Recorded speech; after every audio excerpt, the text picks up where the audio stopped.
Everyone, today we are going to discuss about glomerulonephritis. Whenever we think in terms of glomerulonephritis, we first need to classify whether it is due to nephritic or nephrotic syndrome. When we think in terms of nephritic syndrome, then see the presence of antibody, and based on presence of antibody you can make the diagnosis. Suppose if the antibody is IgA elevated, then your diagnosis is IgA nephropathy. If you found anti-DNase antibody or ASO titer, then your diagnosis is PSGN, which is most common in India. If you are thinking getting an antibody of anti-double stranded DNA, diagnosis should be lupus nephritis.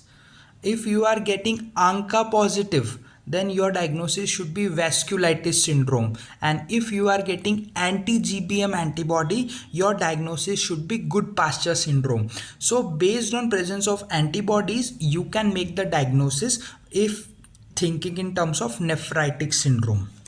When we think in terms of nephrotic syndrome, in this case, you need to assess the age of the patient. For example, age of onset, if it is less than 10 years, then think of minimal change disease. If the age is between 30 to 50 years, that is an adult human being, then think of FSGS, focal segmental glomerulosclerosis.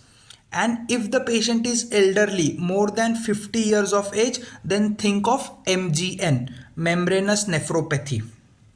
Once you have differentiated between nephritic and nephrotic, then we see the patterns of Ig deposits.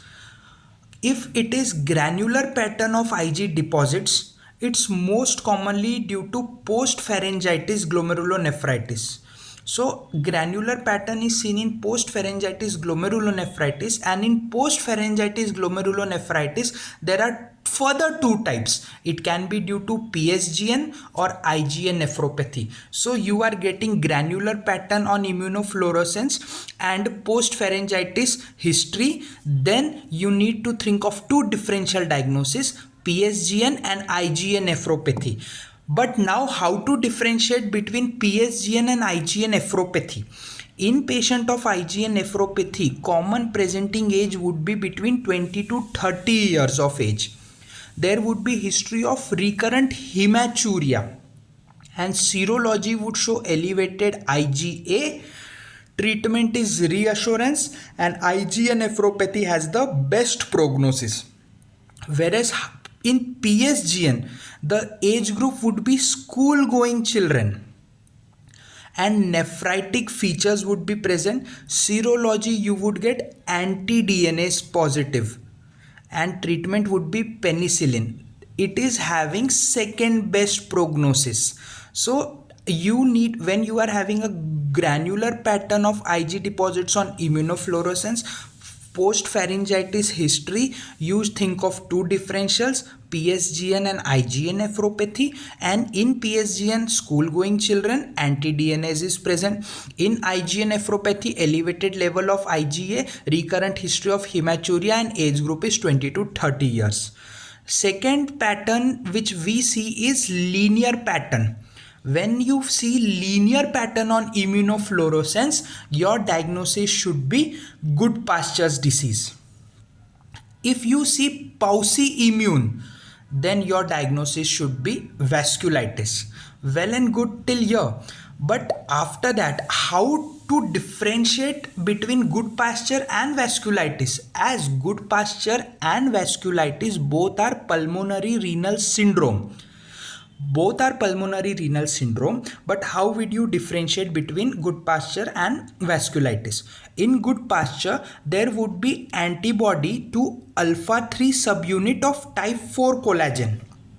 And pulmonary renal syndrome features, pulmonary is hemoptysis and renal is hematuria, would be present in patient of Goodpastures. Serology would show positive anti-GBM.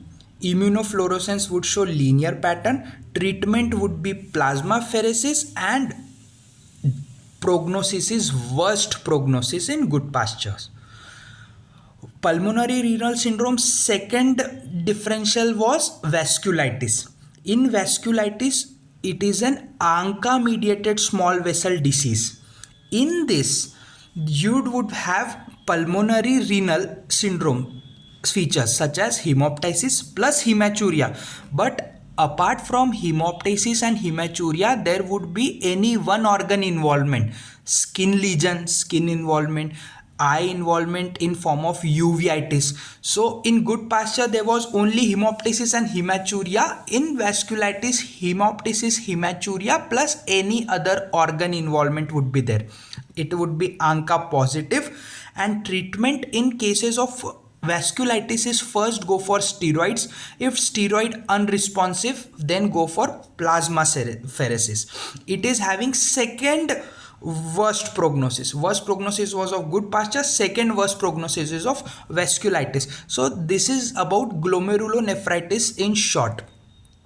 Believe me, my dear friends, everything is easy when you are crazy, but nothing is easy when you are lazy. So just put your best. All the best.